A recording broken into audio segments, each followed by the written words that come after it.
巡りをたどってもつきません。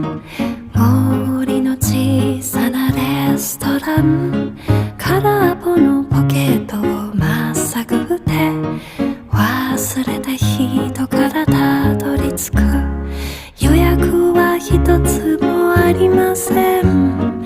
森の小さなレストラン、空席だらけのランチ時、小鳥がパタパタ笑ってる。チュルチュンチュンチュンチュンチュンチュルチュン。